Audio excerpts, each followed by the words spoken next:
Eny arivijery ajaina tonga eto amin'ny fotoana ny famerantsika amin'ity takariva ity fotoana izay anaranao ny fampalalam-baovao eto amin'ny fahitalavitra matv asaina amitiavana isika ny tokantrano any anaraka hatramin'ny farany izany ny fampalalam-baovao izany eo amin'ny sehatry ny politika avy hatrany no entina amintsika voalohany amin'izao takariva izao mbola miteraka resabe hatreto ilay fankalazana ny fahadimy ambin'ny folo taona ny antoko timma izay ho mariana rahampitso fahavalo ny volana jolay etsy Mahamasina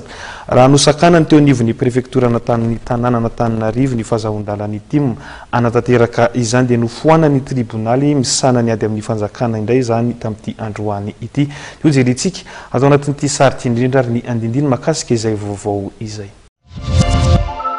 nofoanany tribonaly misana ny ady amin'ny fanjakana ny taratasy navoakan'ny prefekturan'ny polisy tamin'ny 7 jona 7 izay manamfoana ny fanomezan-dalana ny antoko tim ankalaza ny fahadimy folo taona eny amin'ny kianjabeny Mahamasina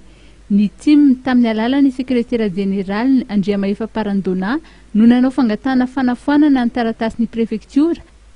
ary ny maraina teo no namoaka ny fanapahan-keviny manome rariny tim ny tribonaly misana ny ady amin'ny fanjakana nametraka roketo koa zay tamin'ny fadimy volana jolay teo taorinan'ny fanafoanana nataon'ny préfet ny etsika izay eritriketiny tim atao amin'ny rapitso sabotsy fa 9 volana jolay dia napititra roketo zay dia natao araky ny lalàna misy moa zany dia misy ny atao hoe roketo au fond dia misy ny roketo afin de sursis à exécution dia androany nandeha omaly ny fitsarana dia mivoaka androany ny didy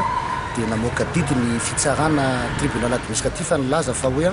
ahantona ny décision izay navoakan'ny préfet izany dia midika fa hoe tsy manan-kery mihitsy zany aloha io didiny préfet izay nanafoana ny hetsiky ny tim io mandrapavoaka zay décision au fond aminay zany aloha fa fandresena lehibe le izy azony tim atao ara-dalàna tsara zany rapitso sabotsy ny hetsika fankalazana fa 5 taona amin'ny le fivavahana izay eritreretina hiatao tompoko raha ny fanazavananetiny maître Randriamadson Asina ara-dalàna ary azo ataony hetsika totosainy antoko tim